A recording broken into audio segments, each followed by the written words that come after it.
Good morning. Good morning. Welcome to Hug Nation Live. I am John Halcyon, and this is our daily practice of gratitude and connection, of reminding ourselves of the gift of being alive, as well as reminding ourselves that this world is filled with amazing human beings, and that as we discipline ourselves with our focus, then we find more and more evidence for the world that we want to live in, and more evidence that this world is populated with the people that we want to be enjoying our lives with. So, thank you for being one of those people. Thank you for being a participant in this gathering and in my life. Good morning, Gerbot. Welcome. I suppose because we're starting now, I should sing a song for us. And if you've got a lot of people, get them all on the bus. We'll head to a magic place where we can celebrate. It's a place that is filled with love, and we've eradicated hate. It's Hug Nation. Yeah, it's Hug Nation.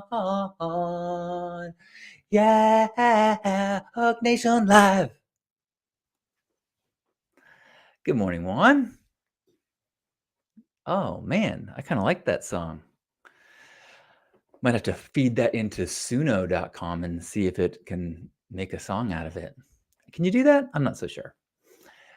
I am grateful that my beloved Lisa returns today after a week away. Her retreat finishes this morning, and the entire crew of the retreat is coming to our house, I believe.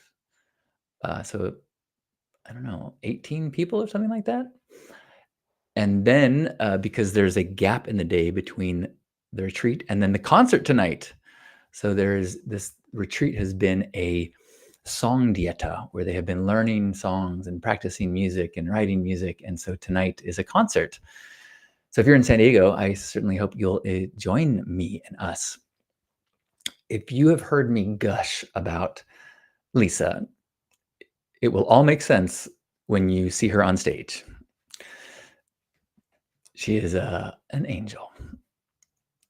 And a number of good friends are going to be playing and singing with her as well. So it'll be a fun, uplifting experience tonight. There's going to be cacao and just high vibration medicine in the air. So I'm grateful that Lisa is returning. I'm grateful that I'm going to be recording some Stay Sparked episodes with Betsy after this, and kind of excited about some of the topics. I'm grateful for Jane Goodall. She passed yesterday, I believe, and what an inspiring human being. I recently was looking at the movie Human that I was in, and Jane was in that movie as well. And as I was editing a little kind of highlight of that chapter of my life, I included a clip from her in the same movie, and I felt like so much pride that I was a co-star in a project that she was in. I'm going to share my favorite quote of hers, which is, "You cannot get through a single day without having an impact on the world around you. What you do makes a difference, and you have to decide what kind of difference you want to make." I'm going to read that again. You cannot get through a single day without having an impact on the world around you. What you do makes a difference, and you have to decide what kind of difference you want to make. I love that. I often hear people say, I want to make a difference, as if that is something that they need to train and work towards and build up enough skills or reputation or power so that you can make a difference in the world. But every breath makes impact on the world. We're always butterfly winging some unknown ripples into the world. And so staying aware of that, reminding ourselves that we have no choice. We change the world. So how do we want to change the world? And that's kind of the underlying theme of Hug Nation and being a love ambassador. How can we remind ourselves to be the best version of ourselves? How can we adjust our self-awareness, our intentions for our day so that we can, as we are making a difference in the world, be confident that it is the kind of difference that we want to be making. So thank you, Jane, for your inspiration for a lifelong choice after choice after choice, courageous choice after choice after choice of making the difference in the world that she believed was most important, that she chose to make the difference that mattered to her. And it changed the world in untold ways.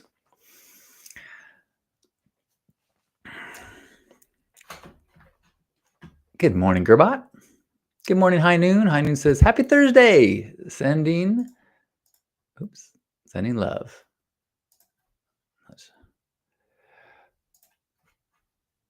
Gerbot saying, wow, that's cool that you're a co-star with Jane Goodall. Is it Goodall? Goodall? Jane Goodall.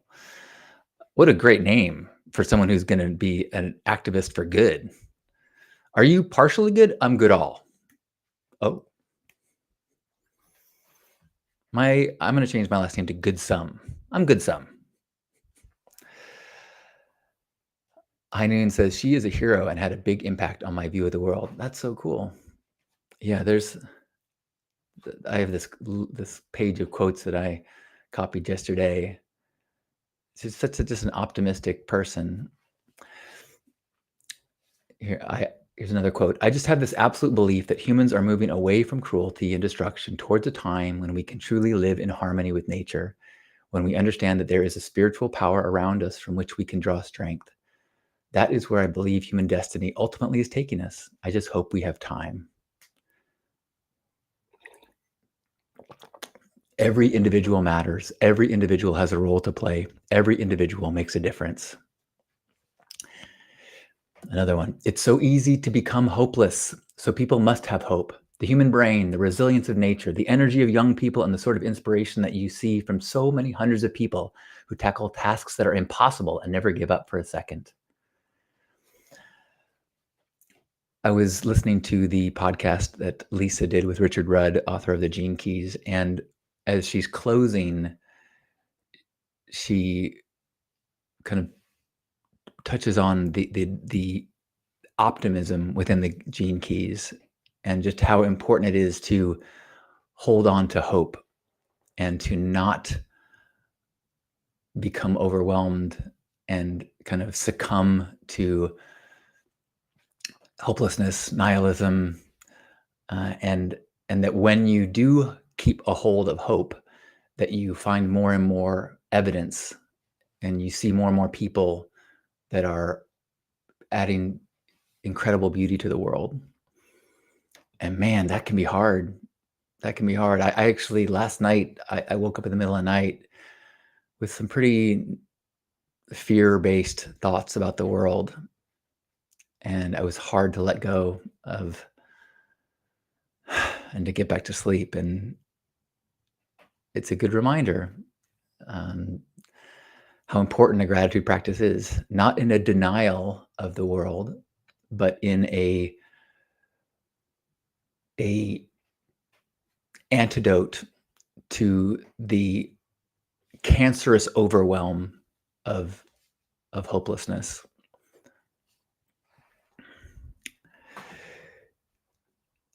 Gerbot says, so much good bumper sticker wisdom from her. Right? Here's another one. Lasting change is a series of compromises. And compromise is all right, as long as your values don't change. Ooh, that's a good one. I think that's feels really critical right now, as it is so easy to polarize. I see,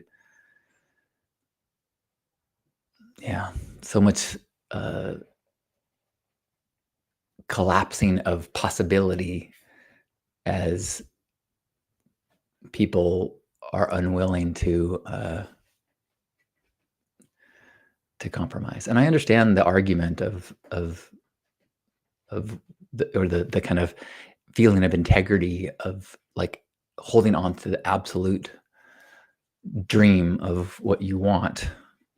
Um, I tend to be in the camp of progress is a game that must be played strategically, and the most effective strategy involves listening, compromise, understanding.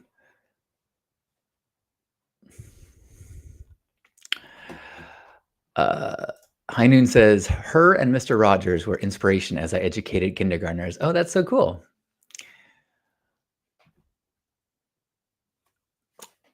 Let's see, a couple other things I wanted to share. And if you've got things that you're grateful for, I would love to hear. Man, I've been interviewed a number of times over the years, and been in a few podcasts. Well, for all sorts of reasons. Let me start over. I have been speaking with a reporter lately about an article that she is writing about Casey Nicole. Casey Nicole was one of the first examples of catfishing on the internet in like the year 2000, I think, maybe 99, 2000. This woman actually was a girl. She was, I think, 17 at the time. She was a high school girl that was very active on the site collegeclub.com, which was the largest college community site at the time, kind of like a very early Facebook, but like 10 years before Facebook. I was the community lead at that site. So I was like the first friend that everybody made. I managed this hosts, the volunteer hosts that would kind of manage the chat communities that were a part of this big site. And one of the volunteer hosts was this girl, Casey, and she was very popular because she was like a cheerleader in high school that was one to hang out on this college site, whereas most of the college kids hanging out were kind of a little socially awkward. At the time, the internet was not where all the cool kids hung out. It was where the people who couldn't quite find their social lives in the default world, they were finding community online. It's a beautiful thing. So to have this like popular, attractive woman girl on the site, she was very popular and very charming and quickly became known. And then she was a host. And so she was a part of these hosts that I managed. I tried to hire her full time or part time. I really wanted, because she was great and so beloved. And after working for me for about a year and a half, she confessed that she'd just been diagnosed with leukemia, and which was like such a head. It was so crazy for me at the time. You know, I still, you know, but what do you say to a 17-year-old girl who's facing a death sentence? And so I talked to her on the phone and we talked a bunch. And I, at the time, I'm a believer in the power of sharing your story online and putting yourself in the position of sharing your truth as a tool for others and for yourself. And so I encouraged her to start a blog about this journey of dealing with leukemia, which she did. And it became very popular because it was so freaking inspiring to see this young girl talking about her gratitude for the little things that she was like looking out the window of her hospital bed window. And it was just like, and so it kind of started to go like mini viral. You know, there was a smaller web at the time, but a lot of people knew about it. And she got a following. I remember I used to do this thing on the radio station in San Diego, 91X. I did the Other Surf Report, where once a week I would recommend a website. This is, you know, the web was like wacky in 2000. And so I said, check out this girl, Casey Nicole's website. It's beautiful. And then after, you know, us several months into her leukemia journey, we got a notice.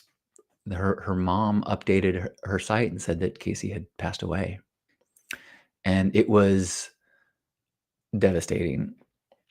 And I organized like an online celebration of life where all of her online friends came and we shared and we talked and cried. And then a few days later on Metafilter, which is kind of like Reddit today, like this community message board site, but it was like very popular at the time, Metafilter. Someone posted like, how come there's no obituary from this woman? She's so popular and such a, she was that star athlete and cheerleader.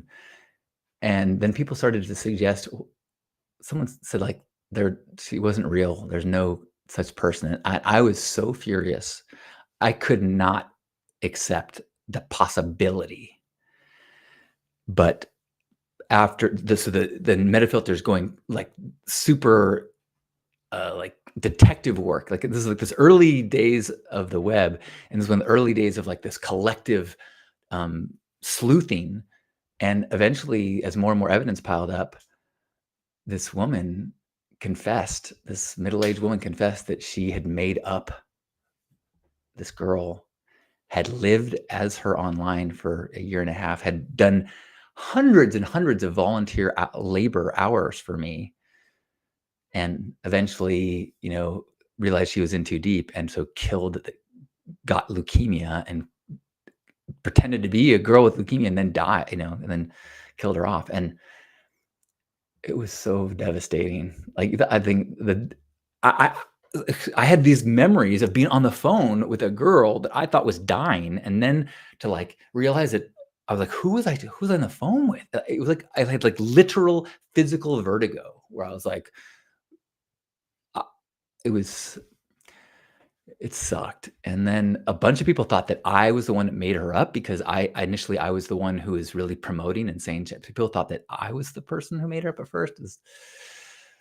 And so, there's a New York Times article that came out about her. And in the last couple of years, there's been a few like podcasts that have looked into famous internet events. And that's, an old school one. And like, I think there's history of the internet classes that talk about Casey Nicole. And so I've been talking with this reporter, and she just this morning sent me, goes, hey, can you help me with the timeline of this post? And it was on my weblog, because hers is all gone by now. I posted my goodbye letter to her. Like, I thought I was writing a letter to a girl who was about to die, and then her response. And it's so weird. Like, on one hand, I'm proud of the way that the things that I said, because I mean, it's a hard, what do you say? But I shared this long passage from a Kurt Vonnegut book, and about death, the death prayer from Cat's Cradle, from Bachianism. And I just showered her with gratitude and praise and things about why she should be so proud of how she lived. And then her response back is this like super heart-wrenching farewell from this young girl. And now I'm reading it and I'm just like, whoa!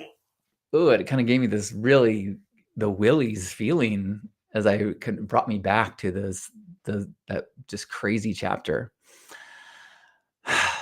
So I am grateful for.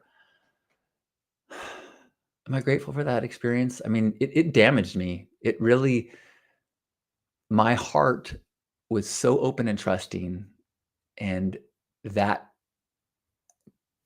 made me less trusting. I had to do a lot of work not to close my heart, to like practice,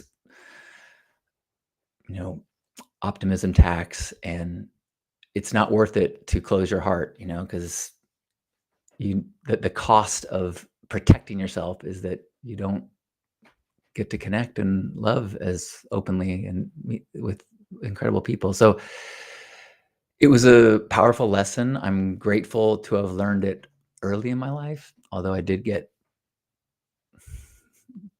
I I got catfished more times in my life, but never quite so dramatic. Well, I'll share the other story for another time. So I am grateful that I survived and grateful to have lived through such a unique time in internet history when we were naive and trusting and the potential was so big. I thought we were going to change the world. I mean, we did change the world, but I thought we were going to heal the world, that we were going to all be connected in such beautiful ways. And this is what an early evidence that beautiful tools can be used for dark things. Ugh. Ah, thanks for listening. High Noon says, I'm grateful the bean at the local bike shop for getting my Swiss Army knife back. Swiss Army knife bike called the Pack Horse to get back on the road. I'm going to ride it tomorrow, 40 miles to take care of some dogs. Impressive. Bravo. Hello, JM.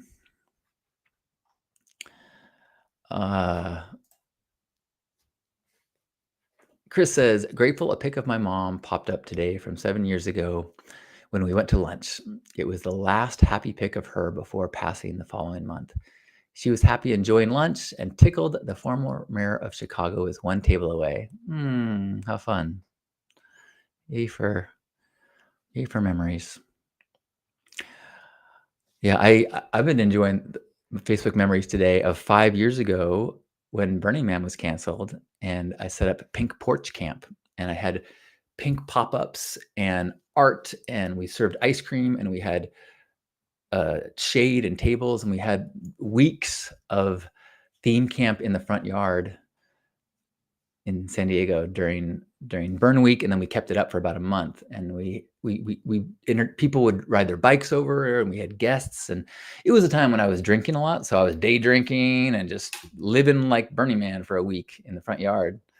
But it was a cool example or opportunity to practice that you can bring 10 principles and Burning Man behavior and practices into the default world.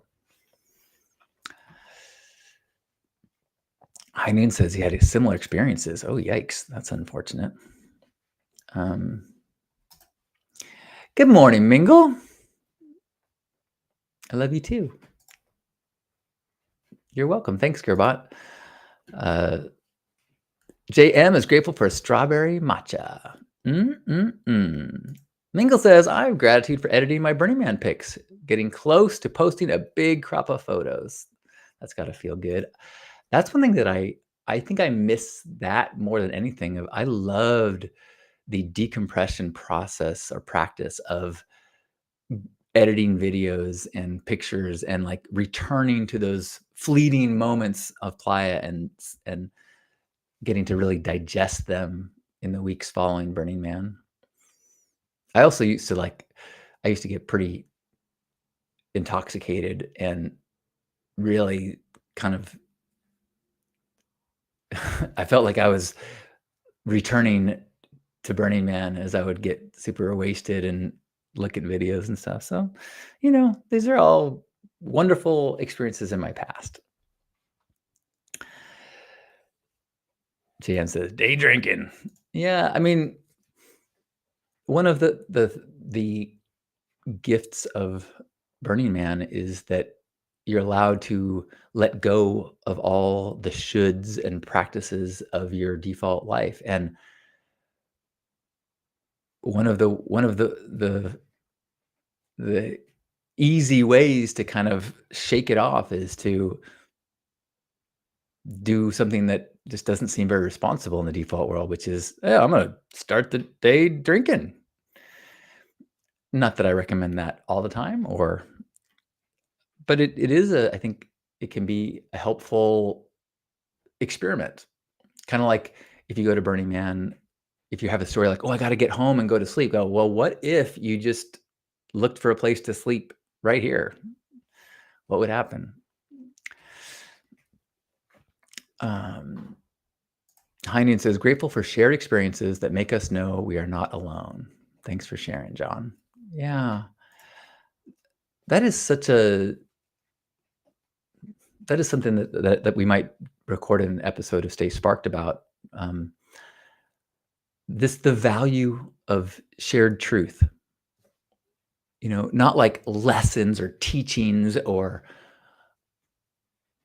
you know, but just awareness of other people's vulnerable truth. I hosted a men's brunch this last weekend, and we were all talking about our fathers and different aspects of losing grandparents or parents, and nobody was teaching or kind of instilling wisdom on one another. We were just sharing our experience and our truth and our struggles and our joys and our gratitude. And I found it to be so healing just to know that on one level, we all have these overlap, and then we all have our unique experiences. And so we can expand our the breadth of our human experience through the lens that other people provide of their lives. You know, we our experience of reality is so teeny tiny. This one individual perspective of this massive unfolding of reality. And while we can practice empathy and try to put ourselves in other people's shoes, we can never really put ourselves in other people's heads. And so if someone has the courage to share their truth, it is such a gift because it allows us one more level, layer, one more viewpoint,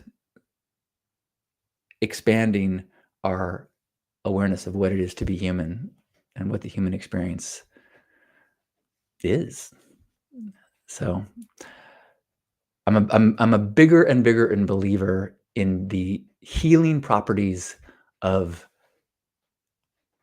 shared truth, not classes and techniques and tactics, but shared experience. Now, part of your shared experience could be, I was struggling in this way, and then I started a practice of and I found this benefit. And then I find that to be super inspiring and way more helpful than, I'm going to teach you this tactic. It's like, okay. But if you say, I have practiced this and this is what has helped me, then I'm like, I'm listening. But even if there's not a lesson in it, just appreciating someone else's struggle, someone else's victory, someone else's uncertainty, someone else's fear, and recognizing the complexity as well as the simplicity of our shared human experiences.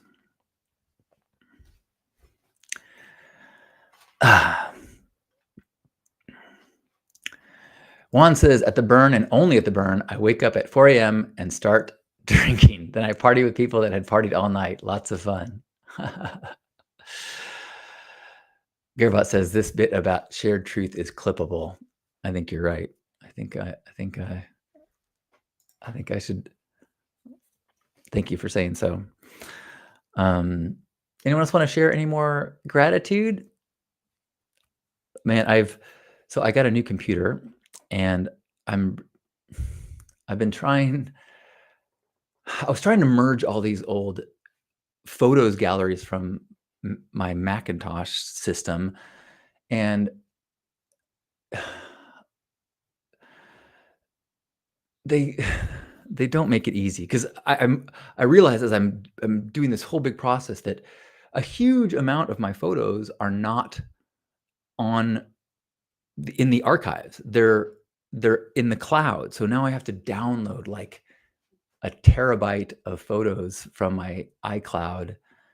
Anyway, it's been frustrating. But the process of doing that big downloading is that I'm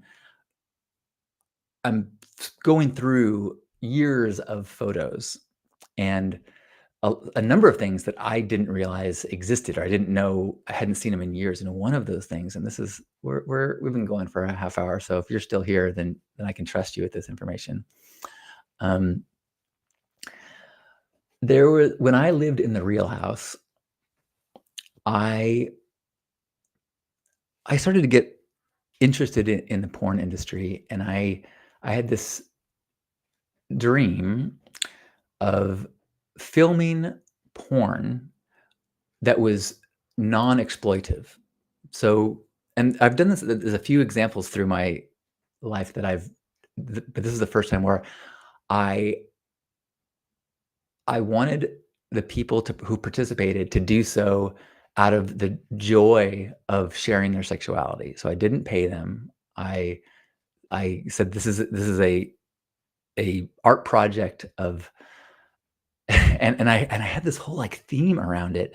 The storyline was that there was this virus that turned people into rabbitors, like minotaurs, like half rabbit, half human. And the only way to heal the men who had been turned into rabbitors was to remove the toxins through orgasm. And so one of the reasons I did that is because I wanted people to be able to participate in a mask if they wanted to. So like the man who's in the video is wearing a rabbit mask, so he could do so and not that was his way of doing so in a comfortable way.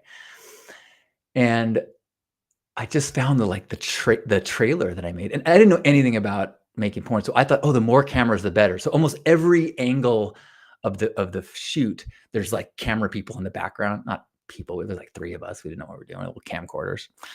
But it was so fun to remember, "Oh, yeah, I had this vision and I executed it, and there was 2 women in it. Well, yeah, 2 women and 1 man in the sex scene, but we had more extras, and I played the person who called upon the superhero women angels to help save the world. It was, um, you know, for a long time, the I was an activist to try to combat sexual shame, and I still believe that there's a lot of healing that can be done in the world by addressing the shame that we put onto sexuality. So this is one of the ways that I was trying to uh, address and provide unique medicine for the world. Rabbitors! Oh my god, it's so funny. Um, Anybody else have any gratitude that they want to share? It's if you're not aware, I made a book on my 50th birthday of 50 projects for my first 50 years, and it's fun to remember, see something like that. Like the Rabbitors video did not make it into the book, but it's fun for me to remember all the wacky, like, oh, like it's easy for me to get caught up in I should do more. And it's fun to remember that, or it's good for me to remember that I often go through periods of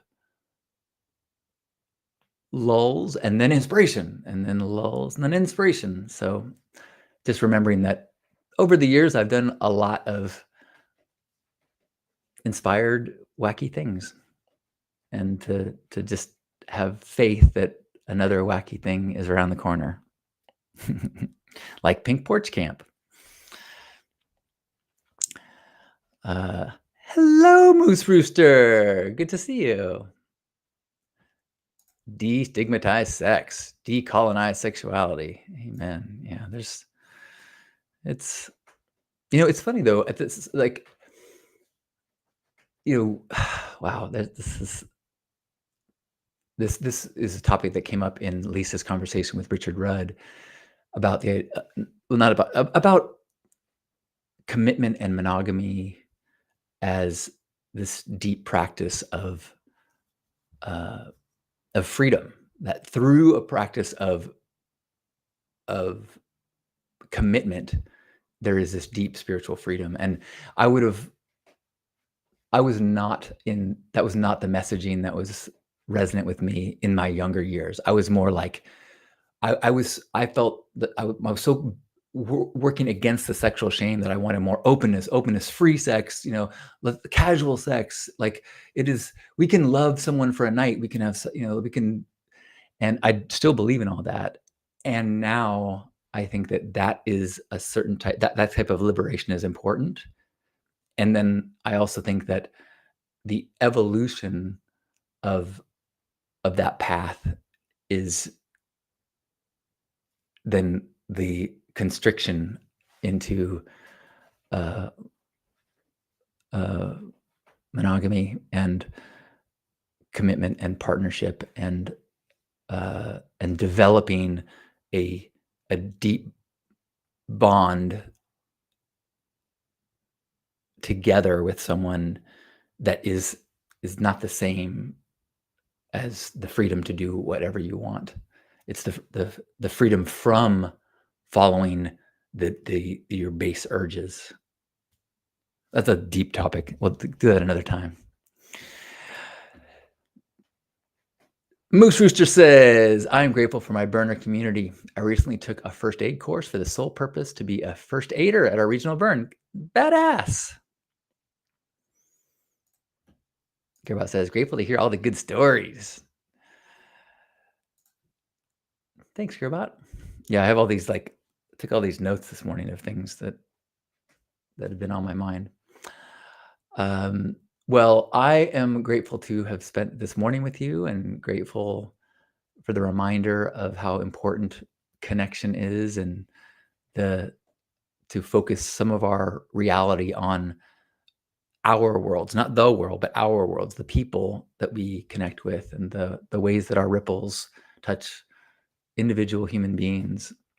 And so as a reminder that as we go through the day to be like Jane Goodall says, and know that we make a difference. So how are we going to make a difference?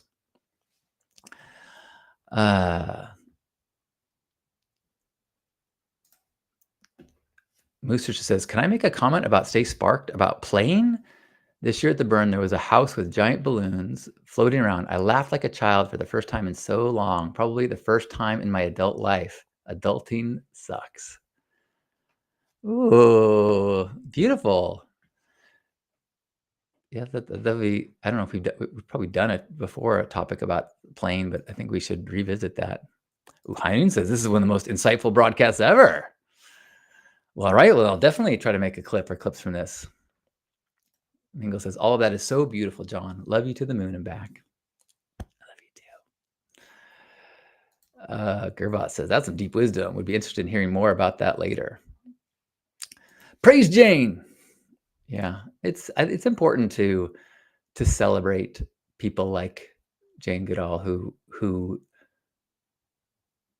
really, I mean, imagine what our world would be like if our magazines were filled with people like her, if the role models of the youth were celebrating the treasures of impact as opposed to the gold chains of celebrity. So I'm grateful for these reminders from people like her and people like you. Wherever you are, I encourage you to join me in a hug. Hug yourself. And as you're doing so, imagine yourself hugging me and all those here, connecting in this place beyond the physical. And that reminder that this world is filled with beautiful, like-minded people. And we get to practice being one of those people. We get to be a permissionary, get to give others permission to be more trusting, more open, even if there is risk, even if there's a possibility of being taken advantage of. It is still a gift to the world to open your heart.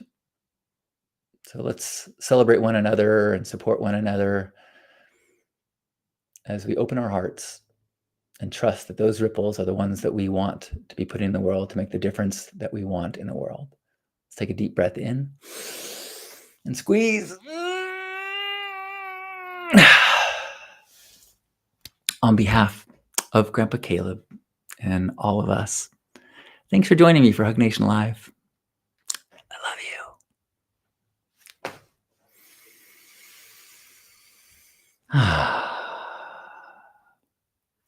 Oh, Stay Sparked 88. No, thank you. Thank you. I will. I love it. I'll tell Betsy when I see her any minute now. Hugs to you, Dawn. Oh, flip the video if you make some clips. Thank you. Oh yeah, look at that. I think that's probably it. Because it's normally not backwards, is it? Yeah, I think I have a. I think this is the new computer's not quite set up perfectly. Thank you, Gerbot. I need to start giving you producer credit for all the help. Happy Thursday. See you tomorrow.